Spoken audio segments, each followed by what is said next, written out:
We're delighted to have with us today Mel Waldon.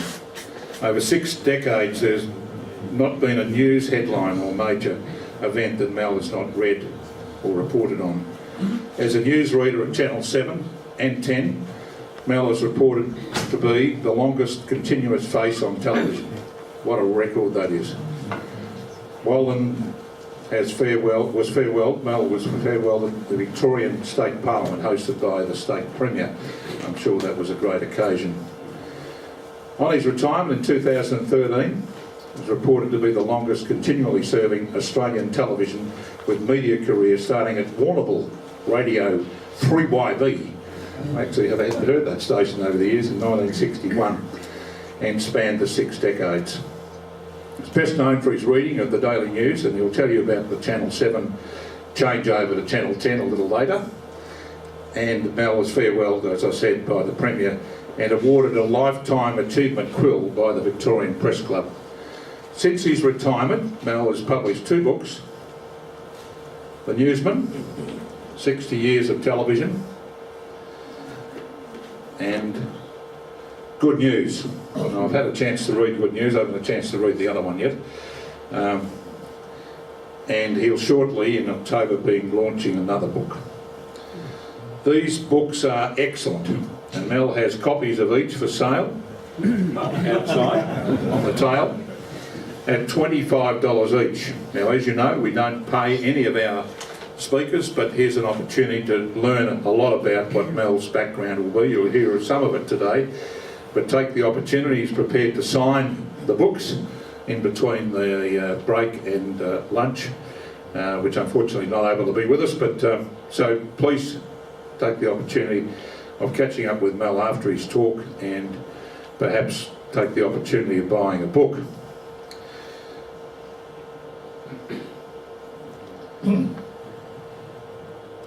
These books have helped he's looked at shaping Melbourne in particular. Would you please welcome Mel Waldon, a news reader extraordinaire, a legend in the media.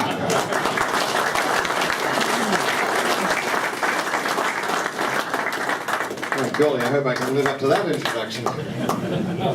I'd like to begin, if I may, on the subject of survival. It's something I think we all aspire to, and judging by the fact that we're all here together this morning, we're obviously doing something right.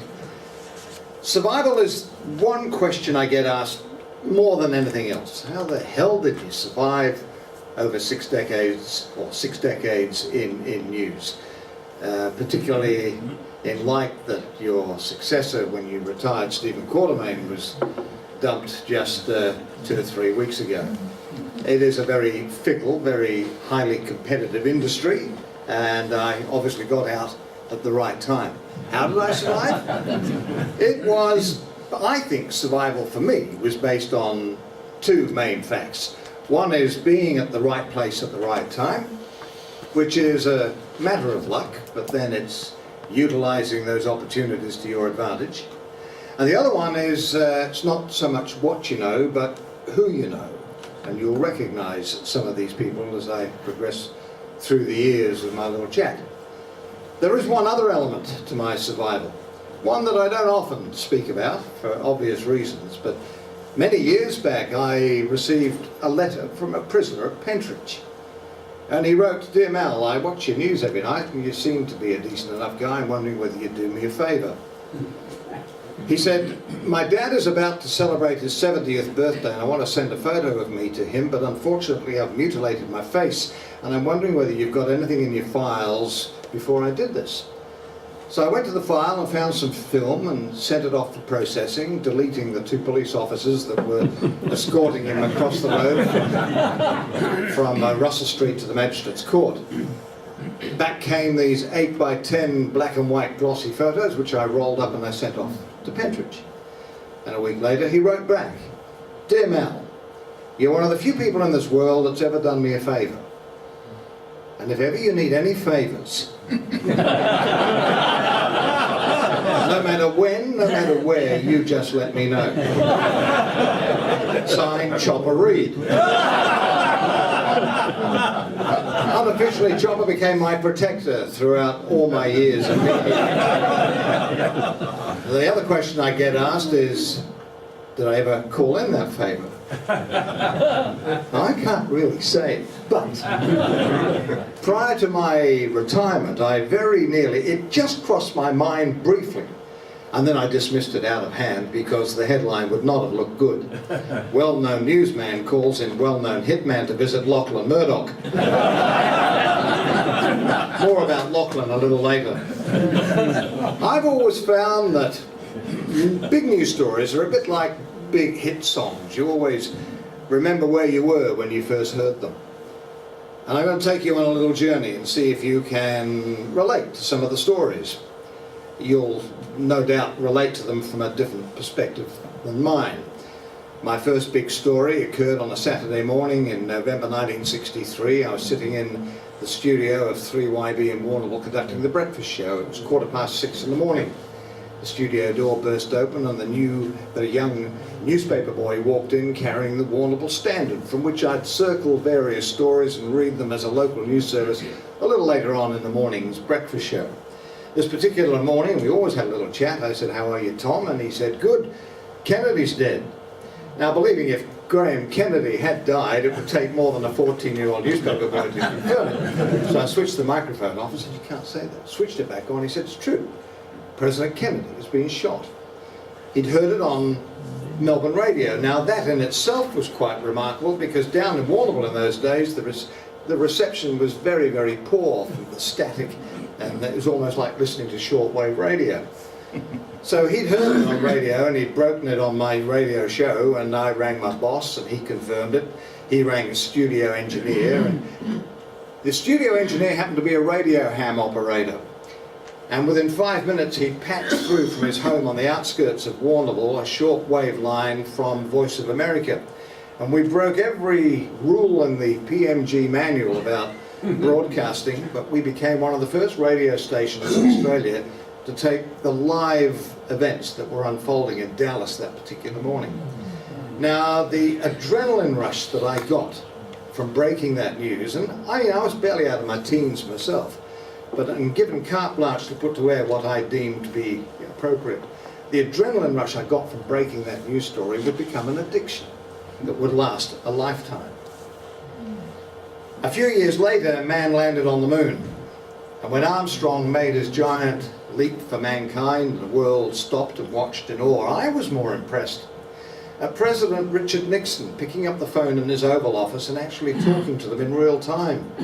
No sign of any static electricity in the air on that crossing. It was live as we would make a phone call today. Now that was, to me, the most amazing thing I'd heard. And I suddenly realized from that moment on that satellites had allowed television to catch up to the immediacy of radio. And if indeed there was going to be any future in media, it would have to be in television. But I took a gap year.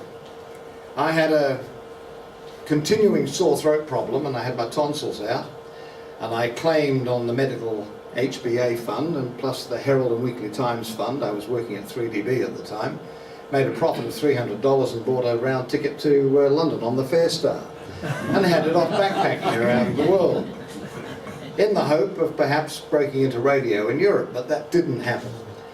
And as the weather got colder, I found myself going further south, and I finished up on a kibbutz in Israel. I don't know whether you know what a kibbutz is, but it's a collective community, and they're quite self-sufficient. And young 18 to 21-year-olds who are born on the kibbutz have to do their military service. So to maintain productivity, they encourage volunteers to go along and fill that gap to maintain that productivity. So down we went. You got your board, your keep, and you got I think it was about $5 a week, a bottle of wine and a packet of cigarettes. And it was a good life. It was hard, but it was a good life. Our very first weekend, a group of volunteers invited me and a couple of the girls that I'd gone down there with to walk across the Gaza Strip into the occupied city of Gaza. Now, assuming that I thought we'd get as far as the border and the Israelis would send us back, it wasn't to be. We wandered off down the road, just like Australia, gum trees either side, sunny morning, not dissimilar to this morning. We came to a cattle gate, we lifted the latch and we walked across the Gaza Strip. We were halfway across the Gaza Strip and we noticed a van parked under a group of olive trees, and beneath the van were a group of Arabs. They were armed, but they were sitting cross-legged in the dirt, and they were smoking. So we arrived there and we exchanged cigarettes, or tried to, but it was obvious that they were smoking something far more powerful than tobacco. And they were quite benevolent until we went to move on. And then they became very hostile and they reached for their weapons.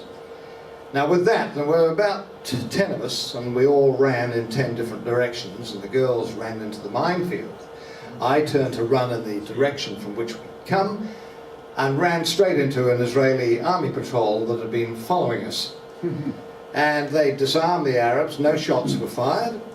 The Israelis took us in, they berated us for being there. We couldn't understand, it was all in Hebrew, but we understood fucking stupid. They took us into Gaza, and they left us there with the instructions to get out shortly after midday.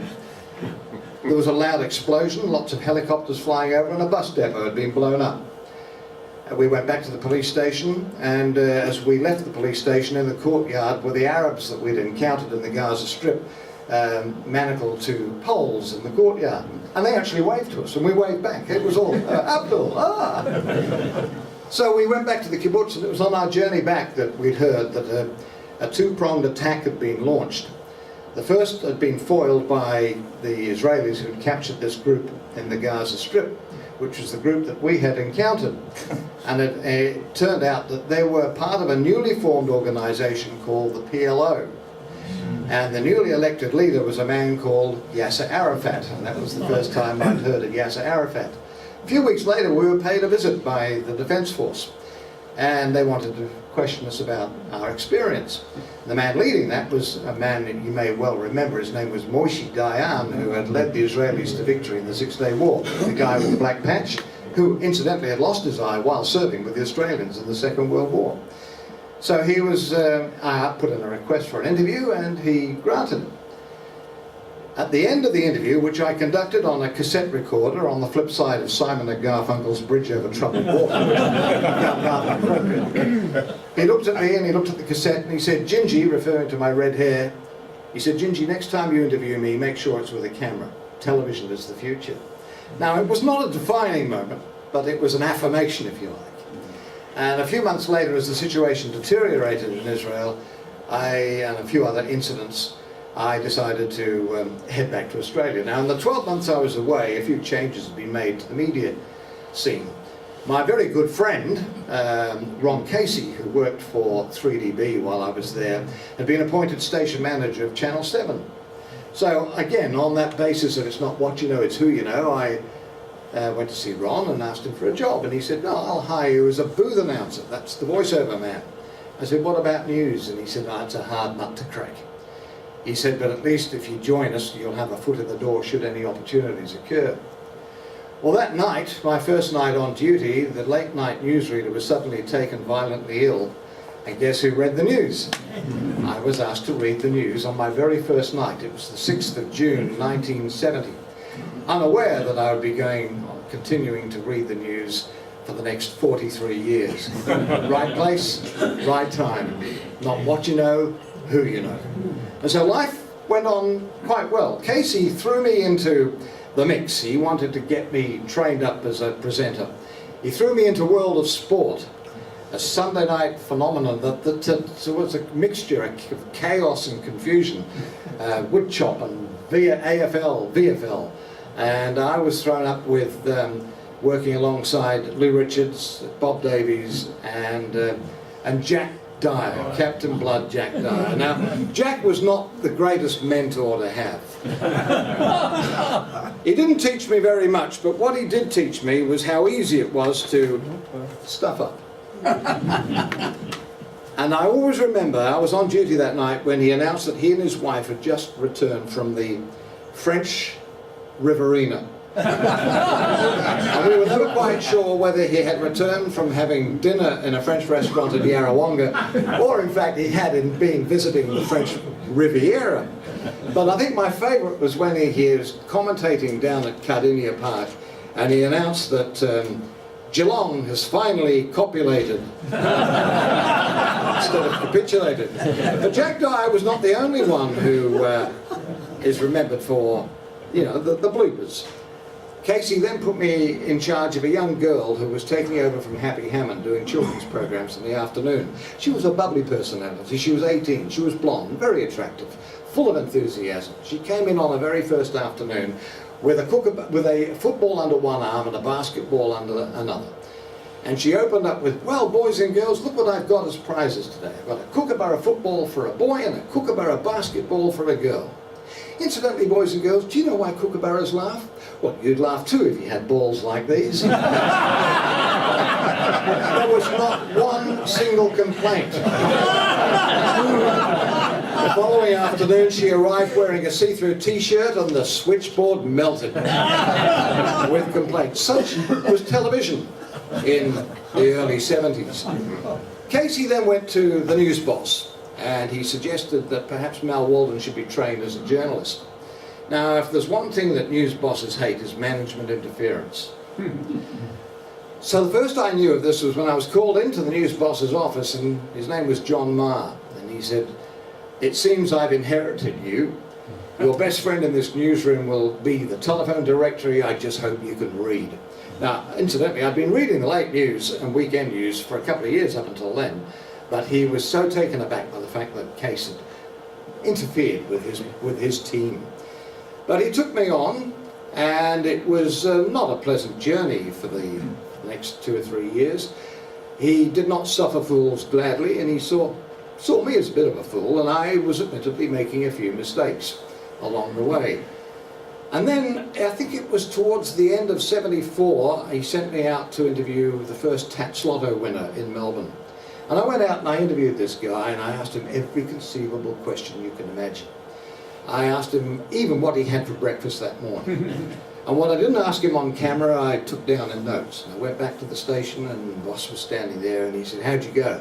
I said, "Good, it's a really good story." He said, "Good, oh, fantastic at last." He said, "How old is he?"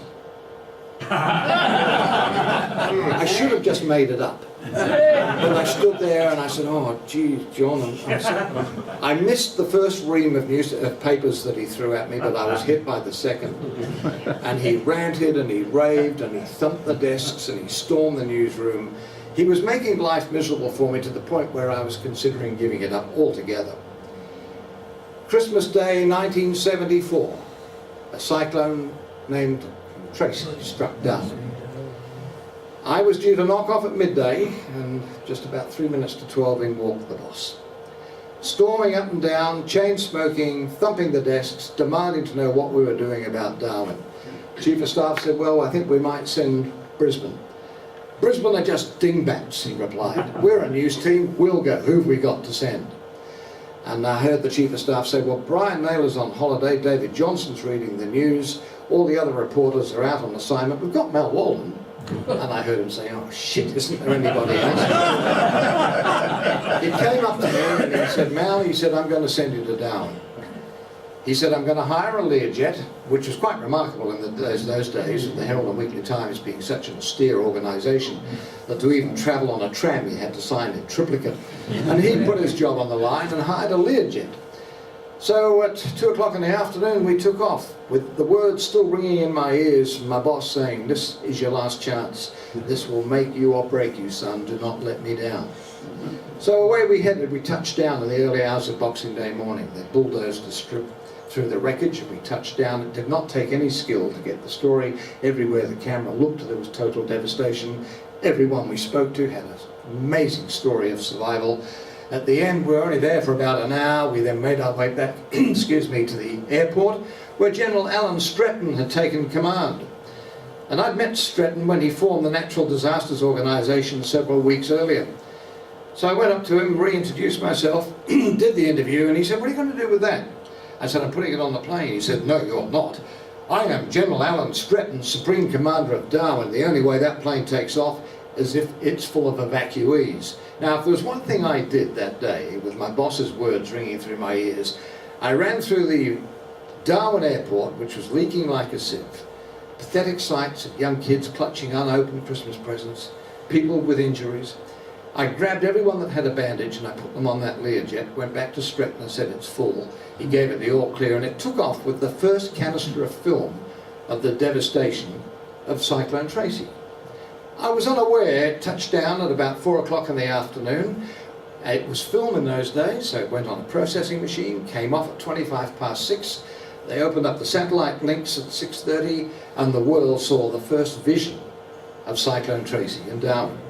I continued up there for another 10 days, finding stories, filming, going out to the airport, pleading with the pilots that were flying to Melbourne in the evacuation program to take the canister of film to telephone or radio 370 to radio the Channel 7 in Melbourne, and they would have sent someone out to pick up the canister of film. In those 10 days we never lost a single story, and every story met its deadline, which is something that doesn't even happen today with the technology of satellites and mobile phones. I arrived back and there was my boss with a grin from ear to ear and an envelope with my first grading as a journalist. Life was looking good. The following year a story broke that would break our hearts and question the very meaning of the word journalism. We knew that a civil war was breaking out in East Timor, and I was the first to put my hand up to go.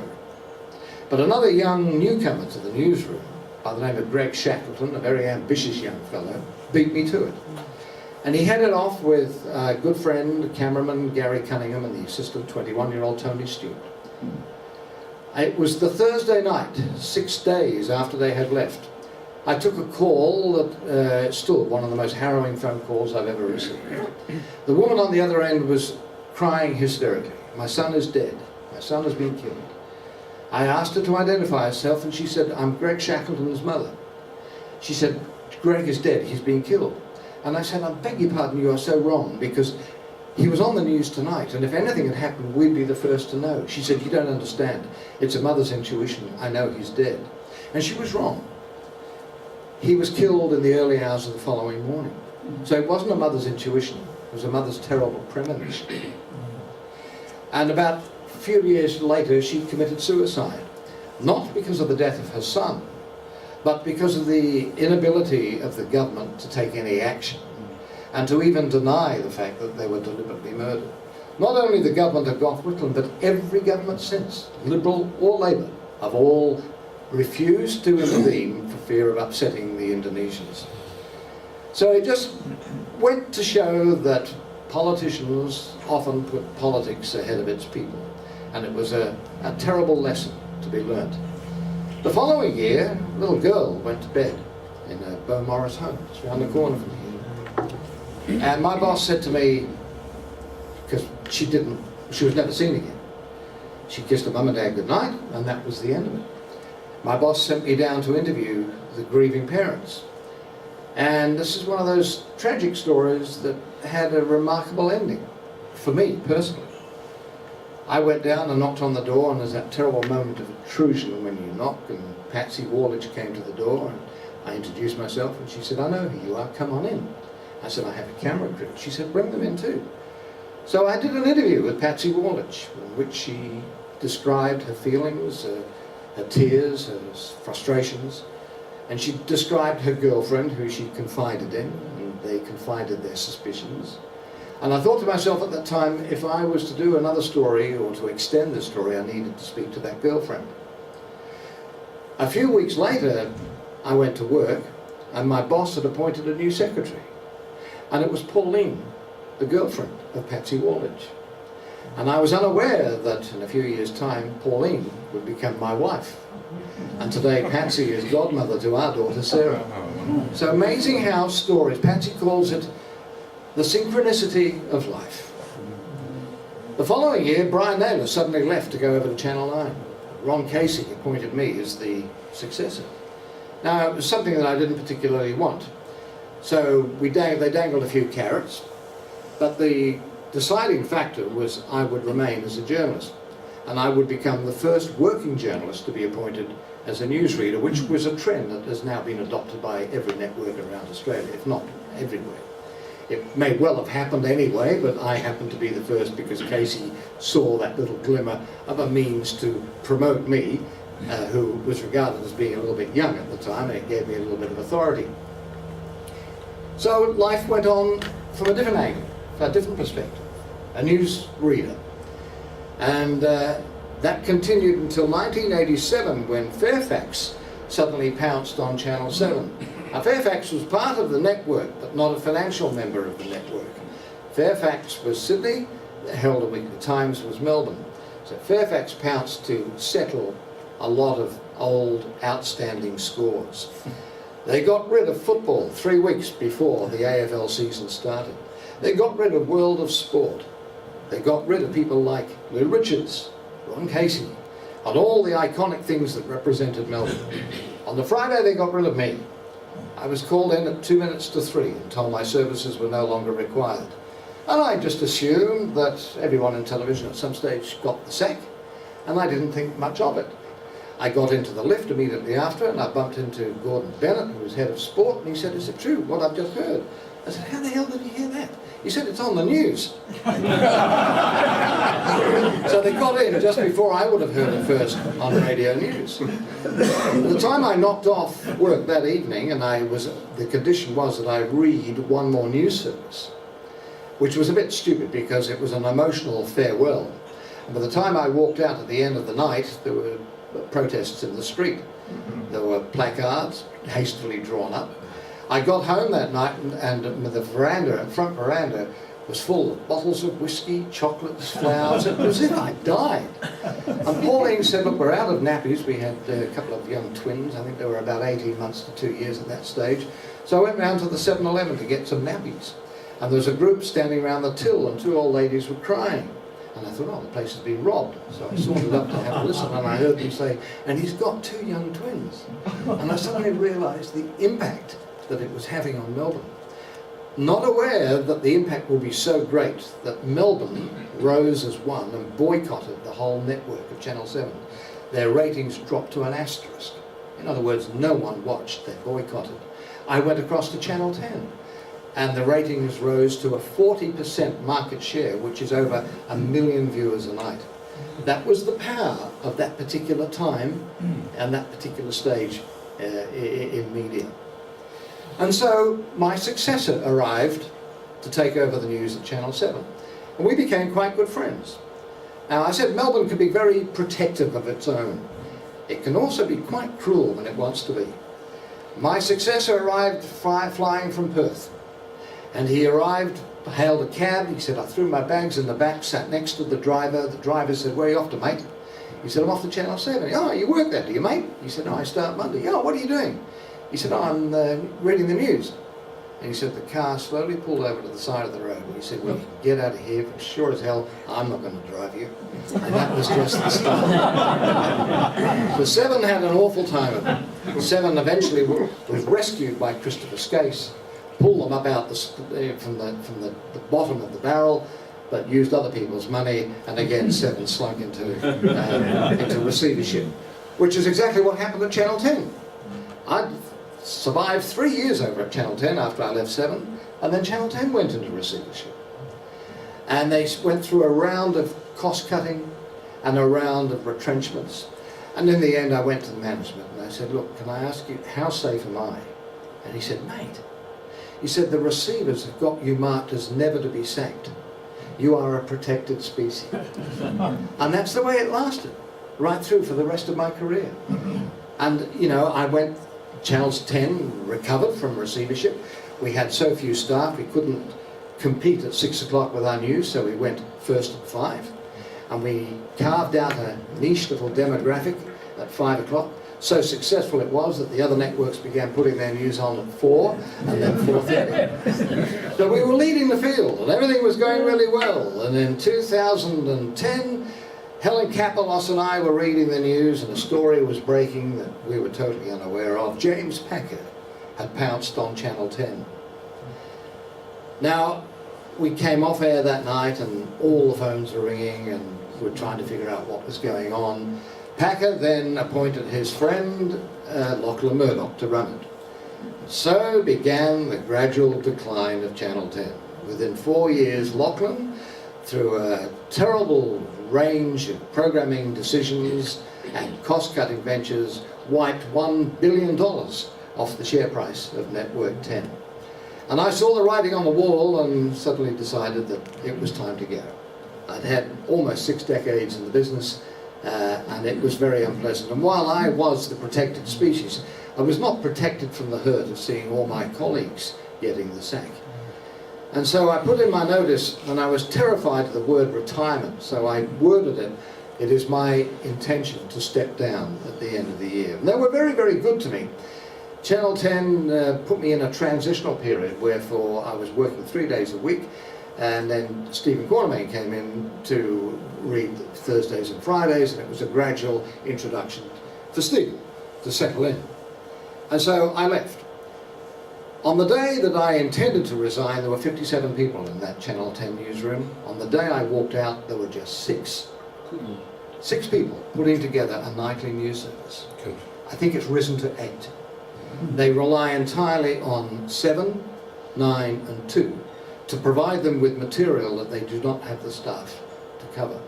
And when I asked one of the news bosses at one of the opposing networks why they were doing this, why were they keeping Channel 10 afloat, they simply replied, well, we've had a meeting and we've decided it does not look good for the industry if one of us goes under. Now, things may well change for Channel 10. Here we are sincerely hoping so. Not so much, it's not going to save Stephen, but CBS America has bought, and Jennifer Kite is moving in to take over the reins. And I suspect that CBS America will invest quite a bit of money, and Channel 10's news will again rise from the ashes like the phoenix. So, retirement. How's retirement going? Well, I think it's going pretty well, actually.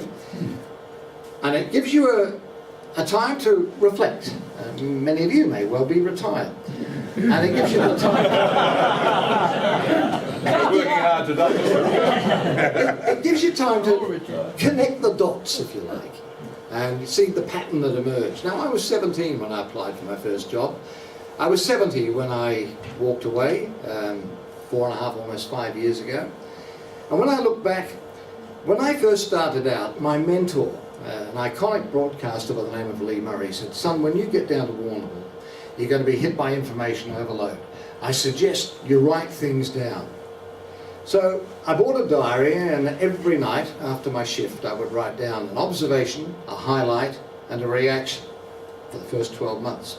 And I got into a habit for the second 12 months.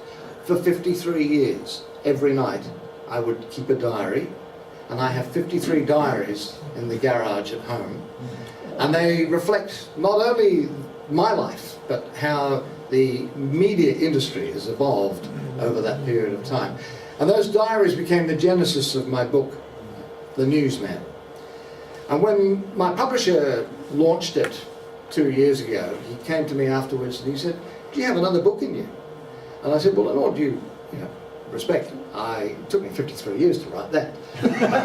On that basis, neither of us are going to be around for another. And he said, look, you spent your life delivering bad news. Why don't you balance the books and write a book about the good news, about the visionaries, the pioneers that have helped shape Melbourne? So I began at the State Library, and I spent hours going through their archives, and I found some incredible stories. I found, and most of them have been written, this is on the basis of, to steal from one author is plagiarism. To steal from many is called research. So I did a lot of research. For example, the very first journalist in Melbourne was the co-founder, John Pascoe Faulkner. And he hired a young Scottish journalist to help him establish the first newspaper, James Harrison. And one day James Harrison was cleaning the wooden printing press. He was cleaning the metal type of the wooden printing press. And he burnt his fingers on the metal print. His fingers froze to the metal. And he pulled it off. And he did it again and again because of the liquid that he was using, the chemicals he was using to clean the metal printing press or the metal letterhead, he burnt his fingers. From that experience, he went on to invent the world's first ice-making machine. And from that, he went on to invent the world's first refrigerator. right here in Melbourne. And I find these stories incredible. Channel 10 acquired the rights to broadcast the first Melbourne Cup in 1978. They did so in the belief that it was the first time the Melbourne Cup had been televised in Victoria.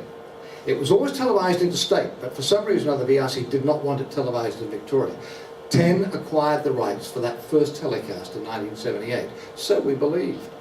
Sifting through the archives, I discovered a man invented the telephone back in 1885 and transmitted the Melbourne Cup to Ballarat. His name was Henry Sutton, and he did this 3 years before John Logie Baird, the man credited with inventing television, was even born. Henry Sutton then went on to invent Australia's first telephone system, the first mobile radio transmitter, the first automobile. In fact, he was a co-founder of the RACV. All these stories are very... You know, I keep on hearing the word fake news. You know, Donald Trump seems to think that he invented fake news. Now, I'm not here to denigrate Donald Trump. He's doing a pretty good job of that himself. But when you think of it, in the mid-1800s, two brothers in Shepparton by the name of the Furphy brothers carried a cart around the arid parts of Victoria to distribute water. It was a water tank. And people gravitated to the water tank to exchange unsubstantiated news stories that by the time they reached Melbourne bore no resemblance at all to the original story. And it was known as a Furphy. And the irony is that today, when you think about it, people gravitate in office to the office water cooler. And again, they exchange unsubstantiated fake Furphy news stories. So some things have never changed, only perhaps the terminology. Now, I have always taken my work very seriously. I've never taken myself quite as seriously. In fact, I once described myself as self-defecating. I meant self-deprecating. Same sort of thing. I always had trouble with words, and I was always, you know, maybe it's a throwback to the days with Jack Dyer, because I always remember the ABC radio announcer who announced that a woman had been bitten on the funnel by a finger-webbed spider. And shortly after that, I presented a winner, the Miss Victoria, with her Sophie and trash instead of trophy and sash. And as you may remember, I've had difficulty with the word phenomenon. A small Melbourne cinema group is turning the clock back in the battle against the home entertainment phenomenon. Newsreaders, I believe, should have black for a look of authority, glasses for a look of maturity, and hemorrhoids for a look of concern. If I am concerned about one thing, never in my life do I believe there is a time for a credible, well-balanced news service than now. Thank you very much indeed.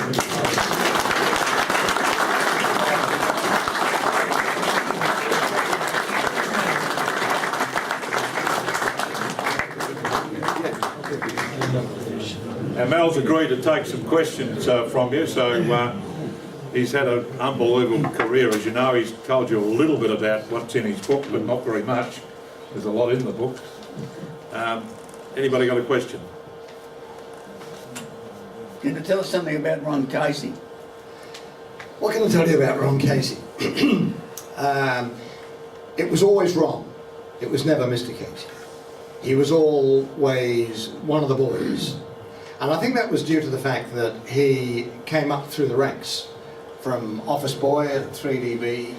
I don't know whether that still applies these days, whether people can rise from the very bottom up to the very, very top. Casey was a remarkable guy. He was head of so many sporting organisations. And it was quite remarkable that he was appointed station manager, because when I worked with him at 3DB, he was the studio manager. And he did World of Sport and various sporting, and ringside with the wrestlers, I think, was something else he did. Eric Welch. Eric Welch, yeah. He was just, he was a master of the industry. He knew it. But he was not corporately trained. So I don't think he would have survived in this day and age. He was the man for the times, and he made every moment of it. Great guy. Yes, Peter's got a question here. Thanks, Roger. Mel, I'm wondering if you have any predictions about the future of television news or even newspapers, given the impact, firstly, of the internet and social media, and the fact that young people these days don't seem to watch the news or read newspapers. Well, they do. They still do. And I was looking at the ratings the other night, and I was quite amazed at the large youth demographic that are watching Channel 7's news. More people watch Channel 9's news, but more young people watch Channel 7's news. And I found that rather interesting. Not in the same numbers, simply because there are so many different platforms. News is now, set 24 hours a day. You can pick it up. And there's probably more news available now than ever before through the internet. I get most of my news on the web. And I will sit and watch television at night, and when the commercial break comes on, I'll pick my mobile phone up and scan down the Twitters and everything like that. I don't know whether this answers your question, but I'll get back to the future of news. But I just remember, you may not remember a BBC war correspondent by the name of Kate Adie. Kate Adie told me that she was embedded with the United States forces in the first Gulf War in the very early 90s. And she was ushered onto the deck of the USS Codfish when it fired its first missile into Baghdad. And she said there was a group of about 6 of us, and we watched the missile fly into the night sky. Phosphorus tail disappeared behind the clouds. And she said the guy next to me had a satellite phone. And she said he typed in his story, he downloaded his picture from a digital camera into his satellite phone. The image of that rocket, that missile, was transmitted back to London. It was laid out on the front page of the London Times before the missile hit its target. And that was back in 1991. So technology is certainly driving the media. There's no question about that. And in terms of technology driving it, a lot of people, a lot of jobs have been lost. And of course, with the advent of social media now, there are no checks or balances with social media. They just print out their whatever they wish. And sadly, mainstream traditional media have lost a lot of their experienced journalists with all the cutbacks, not only in television, but in newspapers as well. So again, they don't have those checks or balances. So there's a very high risk of problems occurring in that rush to be first with breaking news. Jeff? Well, a current issue being debated, I think, in Parliament now. How do you see the ABC in relation to commercial networks in your district? As strong as ever. I cannot understand the Liberal Council passing a vote like that. And what disturbs me more than ever, I mean, they're backing off at 100 miles an hour, but there were 4 key Liberal parliamentarians at that meeting that voted for it. So that worries me, that there's an element of, maybe. But it'll never happen. Never. It's in the Charter. They can't change it. It's like a constitutional thing. It'll never change. I think there's a future there for the ABC. They might, depending on who gets in power, will depend on their budgetary constraint. And I do think the ABC have a lot of duplication that needs to be trimmed. But no, I think the ABC will be very good. But did you view them as unfair competition? No, not at all. I mean, like Channel 10 right now, they wouldn't be on air with the news if it wasn't for the ABC supplying them with vision. Now, in your experience, do you think there's a lot of bias in television stations? Were you influenced, do you think Kerry Packer influenced Channel 9 and Murdoch's with 7 and 10? I'm often asked that, and I can be perfectly honest. I've never ever known, and we've spoken amongst ourselves, we've never come across any interference from management as to how we should slant a news story. We sometimes in the past it's been suggested we should do a particular story in the front of a particular sponsor's building to give them a bit of promotion, but there's never been any political interference as far as I'm concerned. I've never seen it, and we've talked about it among ourselves, and none of my colleagues have ever seen it. Right. When we listen to the ABC these days, they seem to be always begging people to telephone, as if they've got nothing to go with. Are you talking radio or television? Sorry, radio. Radio. What's going on there that leaves the announcer so bereft of anything interesting to say? Well, maybe they just haven't tapped into a particular subject that people are responding to. But in the old days, they used to present original material, did they not? Yeah, I don't know. I've been in with John Fain quite a few mornings and sat with him doing the conversation hour with him, and I've watched that panel and the calls that are coming through, and there are not a lot of calls. No. There are not a lot of calls. Yeah. So I'm not sure whether they have. When I was at 3DB, when we introduced Talkback Radio, and I worked with Barry Jones. He was the first that on 3DB that started. And I operated the panel while he was doing it. And I know that even back then, when it was new, a few people rang in, but those that didn't, and if a topic came up, we would cross out to his secretary in the office, and she would act as a caller. So, we had these standby provisions of people that we knew who could just keep it going until the calls started coming through. And I'm assuming that most talkback, you know, there's an element of that, but not a lot.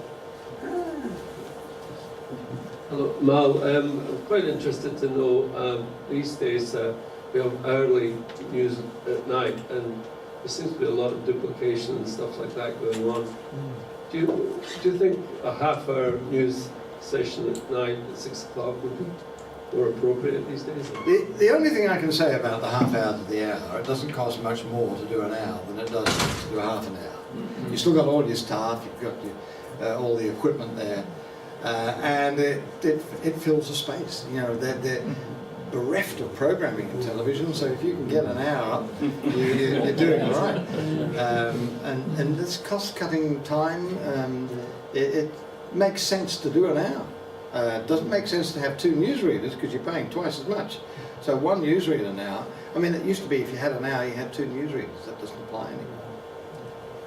Money rules.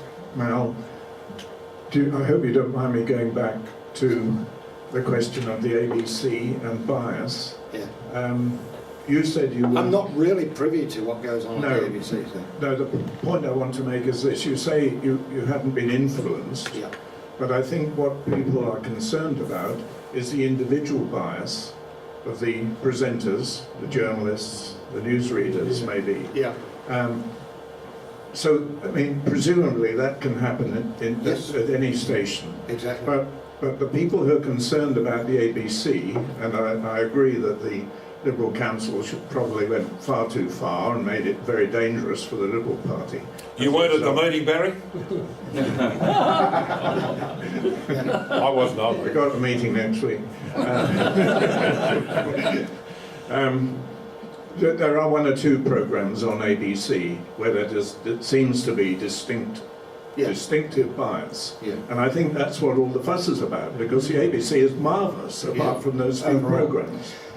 Do you think then it might be a little like a newspaper, where you get an editorial on one page that is very pro-Liberal, but you'll get an editorial on another page that is very pro-Labour? But if you are pro-Liberal, you won't read the pro-Labour one. And we often found that whenever we ran a story, if we could get as many complaints from one as to the other, then we were doing all right. And I know quite a few political commentators who do lean one way, but when they do their stories, they actually lean the other way so as to avoid their own personal bias. So there's a real mix there. Good answer. Oh, thanks, Mel. It seems that the profession of reporting has been transformed in that a lot of what we used to think of as reporters are now commentators. If you read the old newspapers in the archives, they're dominated by, you know, mechanical reports. And I just wondered if you could comment on that, please. I recently read a book, can't remember who wrote it, but it was about young Rupert Murdoch, no, his father, who was a war correspondent, and the influence he had with the Prime Minister, the influence those guys, not just Murdoch's father, Keith. The influence these guys had in those days was astounding. They dictated the shape of sometimes the war. So we don't have that power here, not these days. Am I following your train of thought here, or what was the question? Well, it's just a perception I have that a lot of reports, the reporters go right over and into personal commentary. And as long as you know the difference between reading the news and news analysis. In a news bulletin you won't get that, it's purely just reading the facts. There's a big problem emerging, I believe, in the United States with Fox News, which is a very conservative outlet and is very pro-Trump. But there are now one or two on board who are arguing that very point, that we are doing a news program, we are not analysing, we are presenting the facts. The Hannitys and the other real right-wing political commentators are making the comments, but there's the very blurred line between what is commentary and what is news, and that line has to be a little bit more defined, more so over there than here. I mean, I think we're pretty well aware of what is commentary and what is news. I would like to think that way. Well, I'd just like to follow up on one comment you made about the news programmes changing from half an hour to 1 hour. My impression is that they still contain the same half hour of news, but they are now filled up with American television. So somebody's dog's fallen in a pond and the ice is frozen over them in Ontario or wherever, and that's Canada, not America, I know. Would you like to comment on the fact that we don't fill them up with the BBC or ITV and support the Commonwealth and Brexit and all the rest of it, but rather fill up with the new owner of Channel 10, CBC News? You are quite right. You are very right. And it has always been my bugbear in delivering the news, and more so in more recent times. Now, I can sit and I can watch at home now, more as I can sit and analyse it quite dispassionately, and I know what I like and I know what I don't like. And crime and car crashes, and if it bleeds, it leads, is very much the emphasis now on commercial, and even ABC to some extent, but more so on the three commercial networks. And I hate it, but the one thing I hate more than anything else is the padding that they use from YouTube clips, some of which were on 5 or 6 years ago, and they've suddenly rediscovered them and they'll throw it on, and I hate that, but it's very much a problem. But I don't think in an hour you'll see the same story repeated. Very rarely in an hour. It won't be the same story, but it will be another story which has no relevance. Oh, it's relevance, yes. As though it was news. And relevance has flown out the window when it comes to... it happened a fortnight ago. And yeah. You'll see on ABC the 7 o'clock news, it goes to 7:30. Yes. Then we get the 7:30, they'll repeat what was on between 7 and 7:30. Now, I don't know if that's padding, but... no, that's not padding. That's we don't need to see it again if we've already... But I think that's more analytical, it's more in-depth for the 7:30 report than the news. The news is like a thumbnail sketch of what events that have happened in the past 24 hours. The 7:30, each story would run for 3, if not 4 minutes. A news story wouldn't run much more than 1 minute and 20 seconds. So you're getting more detail of the story. The same pictures are coming through. Oh, you might get the same pictures, yeah. But have you got any comment on the demise of male news readers on television as opposed to female? It's only like the banks, you know. Are there any men actually working for the banks these days? It seems to be the same on TV. Well, you know, the male-female issue I've lived with for as long as I've been in television. I've got to tell you, women have it very, very hard in the television industry. They are criticised for what they wear, they're criticised for how they speak, they're criticised about how they have their hair done. And I remember one particular night when Helen Kapelos, and I was reading with Helen, she came in one night and she was wearing rather bright red lipstick. Now, it's not for me to be critical, but I looked at it and I thought, that's like she's dressing for a disco, she's not dressing to read the news, but I wouldn't dare say anything. But the switchboard went into meltdown. People were complaining. And do you know who was complaining? Women. Women are the ones that criticise women on television. And what has become, the following night, I thought I'd make a point. So each night before the news, when I was reading with a female, or with Helen particularly, we would sit there and I would be dressed with a tie that would blend with something she was wearing. There was a department, the wardrobe department, and I'd go in every morning and my suits and ties and shirts would be hanging for the whole week, tagged Mal Monday, Mal Tuesday, Mal Wednesday, and this was to match what Helen was wearing. On the Tuesday night after the lipstick affair, I went into the news studio with a dozen different ties. I went with green, red, blue, polka dots, stripes, the whole gamut of patterns and colours. And I had them all tied loosely and put on the floor. So between each commercial break, I'd just bend down, slip mine off and put the other one on. I went through 10 ties in that news bulletin. Not one person noticed. I kid you not even Helen. No one rang up and complained, and I went to the news director after we had a little sort of a post-mortem of the news. He said, "Oh, it's good news tonight." I said, "Yeah." I said, "Did you notice the ties?" "No, but I noticed you said that, well, that ties up tonight's news." I said, "I changed my tie." No one picked it. Did you wear trousers? No, but that was beside the point. And what a great way to finish, Mel. I'll ask now Philip Stewart to come forward with a thank you to our guest speaker. Mel, there are not too many of us who can stand up and give a talk and drop names like Chopper Read and Jack Dyer and Ron Casey and so on. It's been great to hear your insights into what goes on behind the scenes, of the little cameos of the various things that you've experienced along the way, and to gain some understanding of how the media works and the ups and downs in that industry. And we'd like you to accept this as a token of our thanks and appreciation. Thank you very much.